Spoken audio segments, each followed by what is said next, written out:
এ থানায় কতগুলো গ্রাম আছে, সেই গ্রামের ভেতরে এই এই ধনতলা না কি যেন দেখলাম, দনতলা, যাই হোক এটা ওটা পাল্টা নাম। তো একটা গ্রাম, গ্রামে কত জায়গা দেখছেন না, কত শত শত বিঘা জমি পড়ে আছে, তার ভেতরে এইটা একটা জায়গা। এই জায়গায় কত হাজার হাজার মানুষ, তার ভেতরে আপনি একজন। আপনি বলেন তো বাংলাদেশের তুলনায় আপনি কি? কিছুই না। বাংলাদেশের তুলনায় যদি বলেন কিছুই না, তাহলে ভারতের তুলনায় আরো কিছু না, আমেরিকার তুলনায় আপনাকে তো খুঁজেই পাওয়া যাবে না। এখন প্রশ্ন আসতে পারে, আল্লাহকে আমার দিকেও দৃষ্টি দিয়ে আছে? হ্যাঁ, বিশাল সমুদ্রের নিচে যে পাথর আছে, পাথরের উপরে কালো পিপিলিকা হেঁটে যায়, ওই পিপিলিকার পায়ের আওয়াজ পর্যন্ত আল্লাহ আরশে বসে শুনতে পায়। এই আমার আল্লাহ। টনি বেলাওয়ারের শালিকা, টনি বেলাওয়ার নাম শোনেননি? এই লোকটার শালি ছিল, ছোট শালি। ও আমেরিকা থেকে ইরানের তেহরান বিমানবন্দরে এসে নেমেছে। ওকে খ্রিস্টানরা গোয়েন্দা হিসাবে পাঠিয়েছে। ও কিন্তু অনার্স মাস্টার্স করা একটা মেয়ে, বিশ্ববিদ্যালয় থেকে, তাও পৃথিবীর নাম করা বিশ্ববিদ্যালয় থেকে অনার্স মাস্টার্স করে, ডক্টরেট করে, পিএইচডি করে এসে নেমেছে। কোটি কোটি ডলার তাকে দিয়েছে যে মুসলমানদের কাছে যাবে তাদের ঈমানটা ধ্বংস করার জন্য। খুব সুন্দরী মহিলা, আপনি ইন্টারনেটে সার্চ দেবেন পাবেন। এত ফর্সা, ওর উপরে যেগুলো দেখা যায় এগুলো যদি এত ফর্সা হয়, বাকিগুলো নাই নাই বললাম। এত সুন্দরী। তেহরান বিমানবন্দরে নামার পরে এক মুসলমান এগিয়ে এসেছে।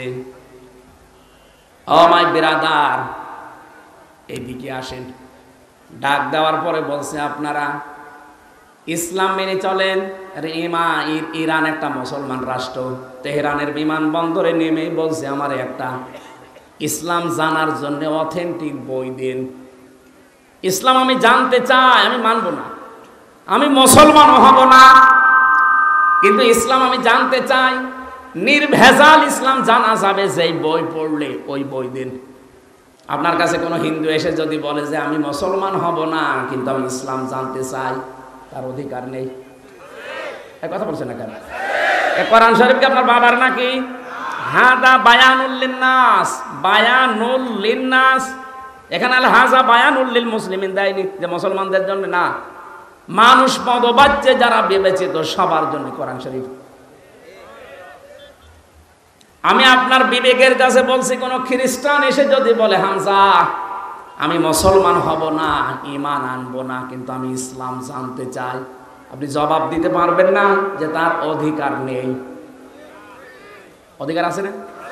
এখন প্রশ্ন আসতে পারে, কোরআন শরীফ ওযু ছাড়া তো ধরা যায় না, ও তো খ্রিস্টান, ও তো হিন্দু মানুষ, ওর তো ওযু নেই। আমি রিমান্ডে এক অফিসার পেয়েছিলাম, দেবদুলাল। এর কোরআন শরীফের যে আয়াত আছে, আমি একটা হাফেজ মানুষ, আমি কোরআনের উপরে অনার্স মাস্টার্স করেছি, অথচ ওর কাছে মনে হচ্ছে যে আয়াত আমার শেখা লাগবে। এমন এমন আনকমন আয়াত বলে বলে বাংলা অর্থ বলেন। ও রাত 12টার পরে আসতো রিমান্ডে, মাটির নিচে ভোর 6টায় যেত, একা একা যেহেতু কবরের মতো জায়গায় আমি আছি, ঘুম তো আসতে চাই না। ওই অফিসারের সাথে ডিসকাস করতাম, বলেন তো দেখি। আমি প্রথমে মনে করতাম কি গো, এই যে এখানে নাম লেখা থাকে দেবদুলাল, দেখেই বুঝলাম যে নাম যা, এ মনে হয় ফুল হাতা, হাফ হাতা না, ফুল হাতা না। আমি বললাম, দাদা আপনি শিখেছেন কোন জায়গা থেকে? বলছে আমি অনার্স মাস্টার্স করা মানুষ। আমি ওই সময় থেকে একটা কিউরিসিটি জেগেছে আমার ভেতরে, একটা অনুভূতি যে আমি মুসলমানদের এই কোরআন শরীফ পড়বো। আমি কিন্তু এখনো মুসলমান হইনি, কিন্তু পুরাটা আমার পড়া আছে। অনেক ওরা তাগামরের আয়াতগুলো আমাকে শোনাতেন। হ্যাঁ, তেলাওয়াত শুদ্ধ আছে, তেলাওয়াত বেশ সুন্দর, গ্রামাটিক্যাল কায়দা দিয়ে পড়ে, বাংলা অর্থ তো ওর আন্দাজে জানাই আছে, ইংরেজিতে ভার্সন দিত। দেখেন তো এই মানুষগুলো অন্য ধর্মের মানুষ হওয়ার পরে কোরআনে কারিম কত আয়ত্ত করতে পেরেছে। আর এখানে যে হাফেজ মেয়েদের বাবা বসে আছে, আমার মনে হয় এখানে আলেম বাদ দিয়ে বাকি যারা পাবলিক, এদেরও কোরআনের প্রতি এরকম দখল নেই। মুসলমান আমরা, লরেন বোধ এই মহিলা মুসলমানকে বলছে আপনি কোরআন শরীফ আমাকে দেন, নাকি বলেন নির্ভেজাল ইসলাম আমি জানতে চাই, আপনাকে এমন একটা বই দেবেন যে বই পড়ে আমি নির্ভেজাল ইসলাম জানতে পারি। এখন যদি আপনি ফাজাইলে আমাল তুলে দেন হবে? ওর মধ্যে কত দুর্বল হাদিস আছে, আর ও তো বলেছে আমি নির্ভেজাল ইসলাম জানতে চাই। পৃথিবীর কোন বই নির্ভেজাল না, একটা বই আছে নির্ভেজাল, কোনো ভেজাল নেই। যালিকাল কিতাবুলা রাইবা ফি। মুসলমান তাকে কোরআন শরীফ দিয়েছে, শুধু না তাফসীর দিয়েছে, এই নেন, এটা পড়লে আপনি নির্ভেজাল ইসলাম জানতে পারবেন। উনি বলছে আমি 3 বছর লন্ডনে ছিলাম, ইরানে ছিলাম, 3টা বছর পড়া কোরআন শরীফ আমি আনাকুম জানাকুম পড়ি নাই, পড়ার মতো পড়েছি। প্রতিটি শব্দের অর্থ আমার একটা না একাধিক অর্থ আমার আয়ত্তে আছে। এটা গিরিশচন্দ্র সেনের নাম শুনেছি, উনি নাকি কোরআন শরীফ প্রথম বাংলা করেছে। না, ওনার আগেও 2 জন করেছিল, নইমুদ্দিন আর বসমিয়া, এই 2 জন মিলে আগে করেছে আংশিক, আর পূর্ণাঙ্গ কোরআন বাংলায় অনুবাদ করে দেখিয়েছে নরসিংদীর এই গিরিশচন্দ্র সেন। কোরআনের তাফসীর করতে হলে এক একটি শব্দের একাধিক অর্থ আপনার জানা থাকা লাগবে। আমি কোরআনের ছাত্র, সারাটা জীবন আমার এই 33 বছর বয়সের আমার মনে হয় 22 বছরই কোরআনের উপর চলছে। এরপরও আমার যা ধারণা, আমার যা বিশ্বাস, আমাকে যদি বলেন কোরআন শরীফের প্রতিটি শব্দের অর্থ বলেন না, আমার মনে নেই, আমার আবার দেখা লাগবে।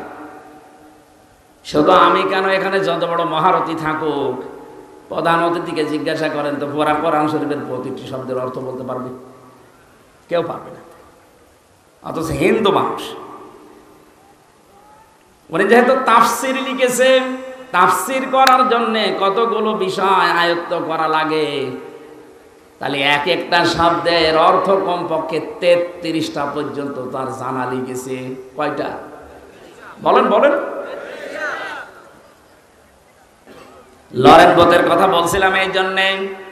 মেয়েটা পড়ার পরে মুসলমান হয়ে সাংবাদিকরা বলছে আপনি খ্রিস্টান, বেশি মানুষ খ্রিস্টান ধর্মে, আপনি খ্রিস্টান থাকতে পারতেন, আর একটু ভালো খ্রিস্টান হবেন, আপনারা মুসলমান হয়ে গেলেন মানে।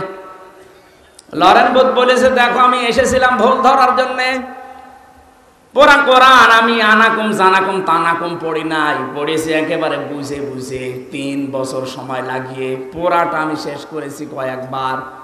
আমি 51 জায়গায় লাল দাগ দিয়েছিলাম যে ভুল পাওয়া গেছে, মুসলমানরা বলে লা রাইবা ফি, কোনো ভুল নেই, আমি তো পেয়েছি 53 জায়গায় ভুল পেয়েছি। কি করলেন? বলে শেষ নাম্বার জায়গায় যে দেখি যে আয়াতে ভুল ধরি তার আগের আয়াতে পরের আয়াতে ওই জবাব আল্লাহ আগে দিয়ে দিয়েছে। শেষ পর্যন্ত আমার জীবনের ভুল ধরা পড়ে গেছে, আমি আর ওই লাইনে নেই। আমার বাপ দাদার ধর্ম ত্যাগ করে আমি কিন্তু যেমন তেমন মানুষের আত্মীয় না। লরেন বোথ টনি বেলাওয়ারের স্বামিকা, আমেরিকার সাবেক প্রেসিডেন্ট। আমি যে কথাটা বোঝানোর জন্য পর্যন্ত এসেছিলাম, এই মহিলাটা কোরআনে কারিমের কাছে আসার কারণে, বোঝার কারণে এই মানুষটাকে আল্লাহ কোথায় পৌঁছিয়ে দিয়েছেন আজকে। আজ যদি আমরা আয়াতুল কুরসিটা ঠিক এইভাবে 10টা ক্ষমতা বিশ্বাস করে পড়তে পারতাম, আজরাইল যে কথা গোপন ভাবে নবীজিকে জানিয়েছিলেন, আল্লাহর কসম আমাদের মরণের সময় আযাব হতো না। এজন্য মরণের যন্ত্রণা আমি টের পেলাম শক করে। আপনারা কি ঘুমাচ্ছেন?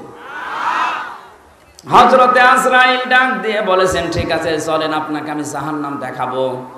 জাহান্নামের বিভিন্ন জিনিস দেখানোর পরে বলছে আমারে বের করেন, আমি আর থাকতে চাই না। ঠিক আছে চলেন। জান্নাত দেখতে চাই। জান্নাতে প্রবেশ করার পরে বলছে কি দেখা হয়েছে? বলে হ্যাঁ দেখলাম। চলেন এবার। হযরত ইদ্রিস নবী বলে আজরাইল আমি কিন্তু আল্লাহর ভাষা জানি, খালিদিনা ফিহা লা ইয়াবগুনা আনহা হিওয়ালা। কোন মানুষ যদি জান্নাতে একবার যেতে পারে আল্লাহ কোনোদিন তাকে বের করে দেবে না, আর লোকটা বের হতেও চাইবে না। ও ভাই আজরাইল আমি তো চলেই এসেছি যে কোনো কায়দায়, আল্লাহ তো বলেছে যে বের করে দেবে না, তুমি ঝামেলা করো কেন? চলে যাও। হযরতে আজরাইল বলেছে রব্বুল আলামিন তোমার নবী ইদ্রিস বড় চালাক, আল্লাহ পাক বলেন ফিরে আসো আজরাইল, আমার নবী ইদ্রিসের কপালে আমি এইটাই লিখেছিলাম। আমি কথাটা বোঝানোর জন্য এই হাদিসটা নিয়ে এসেছি যে জান্নাতে কোনো মানুষ যদি একবার প্রবেশ করতে পারে, আল্লাহ পাক তাকে বের করে দেয় না, সে বের হতেও চায় না। এটা যে নবীজির ভাষায় জান্নাতের বাগান, আপনি বিশ্বাস করেন তো? কথা বলেন না কেন? তার মানে এখানে আমরা যারা এসেছি, এই প্যান্ডেলে যারা আছি, আমরা সবাই নবীর ভাষা অনুযায়ী জান্নাতি। কি বলেন বলুন? আল্লাহ আমাদেরকে বের করে দেবে না আর আমরা বের হতে। এখন দেখেন কোনটা চলে যাচ্ছে। যেইটা যাবে বুঝবেন ওর জান্নাত ভালো লাগছে না। অন্তত আল্লাহ ধারণ করে এ পর্যন্ত যখন বসিয়েছেন, তাফসীরুল কোরআন মাহফিল আপনি লিখে দিয়েছেন, তেলাওয়াতকৃত আয়াত থেকে আমরা তাফসীর আকারে কথা বলতে চাই। ওমা তাওফীকি ইল্লা বিল্লাহ। আজকের আলোচনার বিষয় হচ্ছে মুসল্লিদের গুণাবলী। আমরা মুসল্লি না? নামাজ অন্তত এক ওয়াক্ত পড়লেও তো পড়ি, অন্তত না পড়লেও ঈদের নামাজ পড়ি, কিছু না হলেও বাবা মরে গেলে জানাজার নামাজ তো পড়ি। বলেন, আল্লাহ পাক বলেন ইল্লাল মুসাল্লিন আল্লাযীনা হুম আলা সালাতিহিম দাইমুন। এই পৃথিবীতে যারা মুসল্লি, সবাই না, যারা মুসল্লি, মুসল্লি কি? আল্লাহ পাক বলেন মুসল্লি কাদেরকে বলে জানো?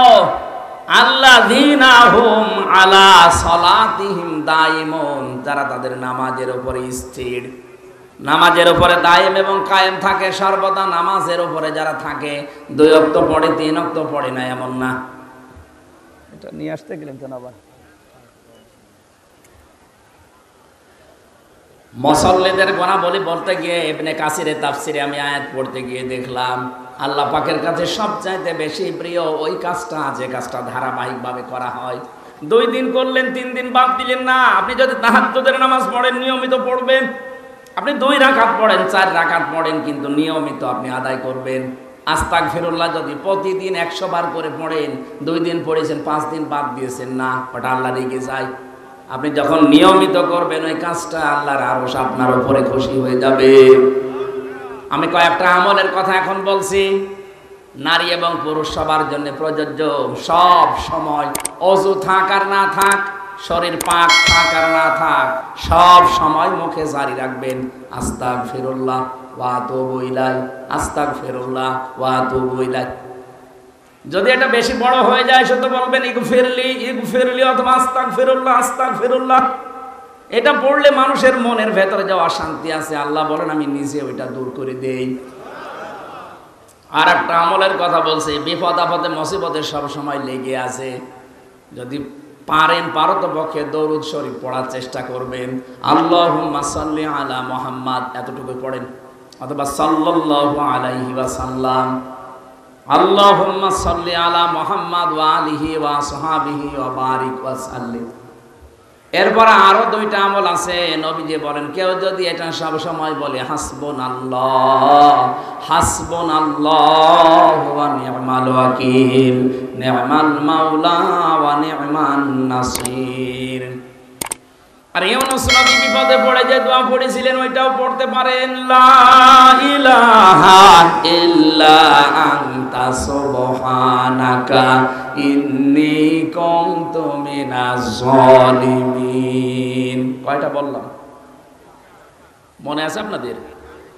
1 নম্বরে আস্তাগফিরুল্লাহ, 2 নম্বরে দরুদ শরীফ, 3 নম্বরে আপনি সব সময় চলতে ফিরতে হাসবুনাল্লাহ অথবা লা হাওলা ওয়ালা কুওয়াতা ইল্লা বিল্লাহ এ পর্যন্ত সব সময় যদি মনের ভেতরে মুখের ভেতরে জারি থাকে, কঠিন বিপদ আকস্মিক অ্যাক্সিডেন্ট থেকে আল্লাহ বাঁচিয়ে দেবে।